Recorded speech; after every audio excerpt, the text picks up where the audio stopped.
The early rays of dawn crept gently across the sky, painting the quiet roadside diner in hues of gold and amber. Wisps of steam curled above half-empty coffee cups, mixing with the scent of sizzling bacon, motor oil, and worn leather. The rhythmic rumble of Harley engines echoed faintly, a soundtrack to the rugged laughter of the Hells Angels, who had gathered there for breakfast. They looked every bit as intimidating as their reputation suggested, men with scarred knuckles, tattooed arms, and eyes that had seen more than most dared to imagine. Yet, beneath those heavy jackets and patches, lived stories no one had ever cared to hear. Their laughter carried warmth, bouncing off the chrome of their motorcycles, until a sound cut through it like glass, a piercing, terrified scream. Every head turned. From the edge of the road, a small figure came running, a little girl in a red dress, boots slipping on the cold pavement, her tangled light brown hair whipping behind her. Tears streaked her dirt-stained face as she stumbled toward them, gasping for breath. "Police!" she cried out, her tiny arm pointing desperately behind her. "They're hurting my mama! Please, somebody help her!" The group fell silent. Even the growl of the idling engines seemed to fade away. For a moment, the world stopped moving. A few truckers nearby turned to watch, but none of them moved, except one man.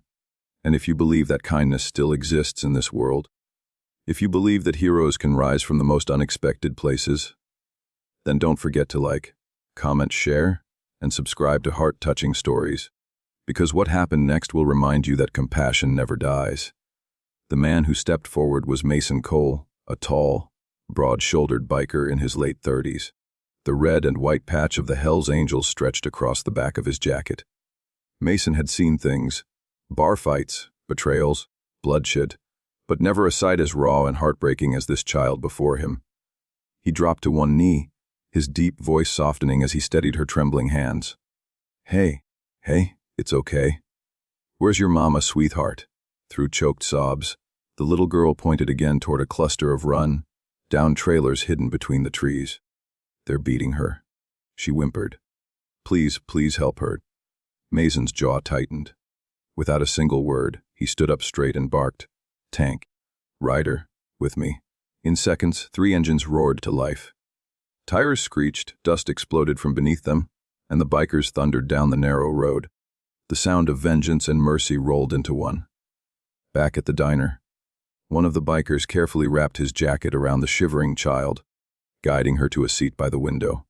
She stared out, clutching the leather close to her chest, eyes wide as the red taillights disappeared into the horizon. Minutes crawled by. Silence filled the diner, until faintly, the sound of shouting echoed back from the distance. Angry voices, a woman's cry, then the unmistakable growl of Harley engines cutting through chaos. Mason and his brothers had found the place. Inside the tiny trailer, the scene froze in time. A drunken man, red-eyed and furious, had cornered a woman against the wall. His fists were raw and bloody, his rage boiling over. A single beam of sunlight from the cracked window illuminated her bruised, terrified face. Before he could swing again, the floorboards thundered. Mason burst through the door, grabbed the man's arm mid-swing, and twisted hard. The bottle he held shattered to the ground. The other bikers pinned him down with ease. No hesitation, no words, just action. "You okay, Mom?" Mason asked softly, his voice trembling with anger he refused to unleash. The woman, her face swollen, nodded weakly, tears streaming down her cheeks. Outside, sirens wailed in the distance. A neighbor must have called the police. When the officers arrived, the bikers didn't flee. They stood calmly in the yard, hands raised, while the little girl clung to Mason's leg. Her mother, Carla, stepped forward and told the whole story. Her ex-boyfriend, just out of prison, had come looking for her that morning. The man was taken away in handcuffs, and when Mason turned back, he crouched beside the little girl, brushing a tear from her cheek. "You did good, kid," he murmured. "You were brave today." He lifted her gently onto his bike, the helmet nearly swallowing her head, and together they rode back toward the diner, the morning sun now fully breaking across the open sky. By the time they returned, a crowd had gathered, truckers, travelers, locals. When they saw Mason walking in, the child still clinging to him, and her mother following behind, battered but alive, the diner fell utterly silent. Carla's voice shook as she spoke. "I didn't think anyone would come," she whispered. Mason met her eyes and said simply, "She made sure we did." The diner owner came out with blankets and hot coffee. One by one, the bikers removed their jackets and draped them around the mother and daughter. Even the officers, still lingering by their cars, turned away respectfully, letting the moment belong to them. The sun glinted off Mason's vest as he crouched to meet Hannah's eyes. "You take care of your mama now, all right?" he said gently. "You're her little guardian angel." The girl nodded, gripping the edge of his sleeve. Word spread fast, faster than the engines that carried them. By noon, the whole town had heard about the little girl who ran to the bikers for help, and how the Hells Angels didn't hesitate. People stopped by the diner just to shake their hands, to say thank you for doing what others wouldn't.